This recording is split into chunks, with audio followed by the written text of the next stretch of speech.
Welcome back. Attorney General Bill Barr told me that the Russian collusion narrative was the closest the U.S. has ever come to a coup since the assassination of Abraham Lincoln. Yet, according to a new Rasmussen poll, most voters do not know there's evidence that Barack Obama and Joe Biden were even involved in it. AG Barr recently spoke to me about the status of John Durham's investigation on the FBI's probe into the Trump campaign. He's pressing ahead as hard as he can, and I expect that, we will have some developments, hopefully before the end of the summer.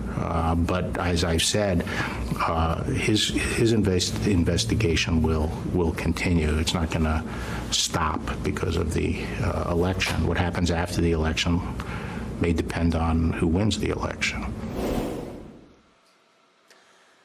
Congressman Jim Jordan is the ranking Republican on the House Judiciary Committee. Congressman, it's always a pleasure to see you. Thank you so much for joining us. Where are we on the John Durham investigation, sir? What do you know? Well, we know what Bill Barr has told us. Now, the Attorney General will be in front of the Judiciary Committee in 2 weeks. I'm sure he'll get asked about this and a number of other issues. But the Attorney General has said that he expects something this summer. We're in the summer, so let's hope it happens. Let's hope it happens before the election. I will tell you this, Maria, the number one question I get, whether I'm in the 4th District of Ohio or traveling around our state or traveling around the country, the number one question I get from people is they'll walk up to me and says, when is somebody going to jail? And the reason they say that is because they're sick of the double standard. This idea that there's one set of rules for the politically connected in D.C. and a different set for us regular folks. So let's hope we have the investigation done before the election. Let's hope that someone is going to be held accountable for the major wrongdoing that took place when they targeted the president's campaign and spied on the president's campaign. Well, it's pretty extraordinary. And, we know that there was already criminality done, whether it's leaking confidential information or changing a document of evidence, which is one of the FBI agents already did that. They changed a document. Yep. Or maybe it was an entrapment, lying to investigators. So how come we haven't seen any charges yet? I mean, there are, 14 referrals of criminal charges already from you and your colleagues? Yeah, I mean, who knows? But here's how bad it was. Michael Flynn, 38 different people, 49 different times unmasked Michael Flynn's name between Election Day 2016 and Inauguration Day in January 2017. So in that short 2-month time period, 49 separate times they were unmasking his name, even though they already knew, all these people already knew that there was no basis for the investigation to begin with. And how do we know that they knew there was no basis, there was no proper predicate? Because when they testified, they told us that. Rick Grinnell released the testimony of Comey and Clapper and Brennan and Rice and Samantha Powers, released all that testimony, and they all said the same thing. We never saw any evidence of any type of coordination, collusion, conspiracy between the Trump campaign and Russia, but they investigated it anyway, even up until the time when Bob Mueller was named special counsel. Jim Comey, when we deposed him in the House last Congress, when we deposed him, he said, after 10 months, we didn't have anything. But Comey does what? Leaks his memos so we get 2 years of Bob Mueller. Leaks his memos for the express purpose of getting a special counsel name. And then we had the 19 lawyers, 40 agents, 500 subpoenas, 500 witnesses, 2,800 subpoenas, and $30 million to tell us what we already knew, what they already knew, that there was nothing there. So let's hope that ultimately someone is held accountable. Do you think there will be indictments?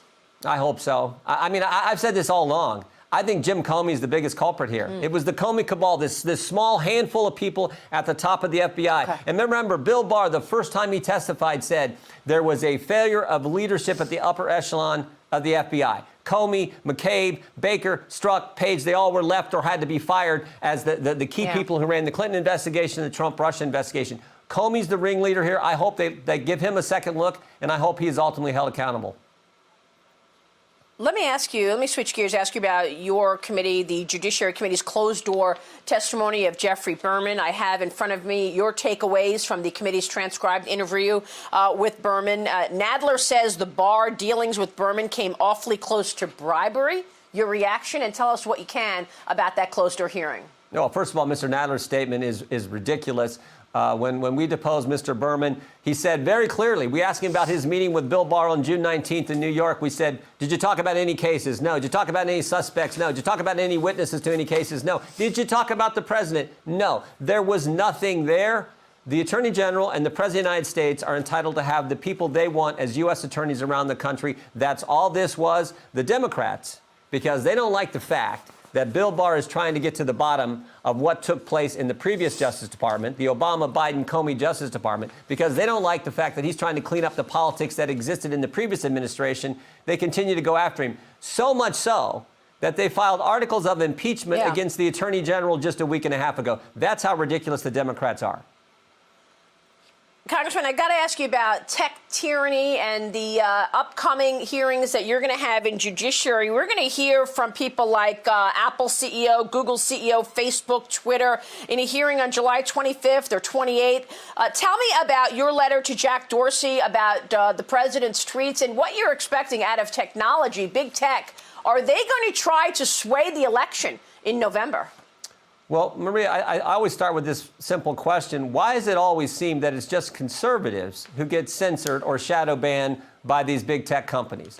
Why was it 2 years ago that there are 435 members of the House, there are 100 members of the Senate, 535, but only 4 were shadow banned? Gates, Meadows, Nunes, Jordan. Interesting 4. I always say, you know, when we sent a letter to Jack Dorsey, we said, when we brought this to his attention, he indicated that, oh, it was just a glitch in our algorithm. To which I responded, glitch in your algorithm? What'd you put in the algorithm? The names Gates, Meadows, Nunes, Jordan? I mean, it's always conservative. Why is it only the president? Why is it only the president who gets censored? You never see him going after Joe Biden with it. Why was it the Federalist that Google tried to demonetize? You never see a liberal news outlet trying to be demonetized. So that to me is the fundamental question. And that has got to change, because in America today, if only one side is allowed to talk, that's not the First Amendment. You got to have a real debate, and this cancel culture mob and the impact they have on these big tech companies is a scary road we're traveling down, and it needs to stop. And that's what we're going to focus on as Republicans in these hearings. Congressman, it's great to have you this morning. We'll be watching certainly closely. It's so wonderful to get your take on all of this, Congressman Jim Jordan.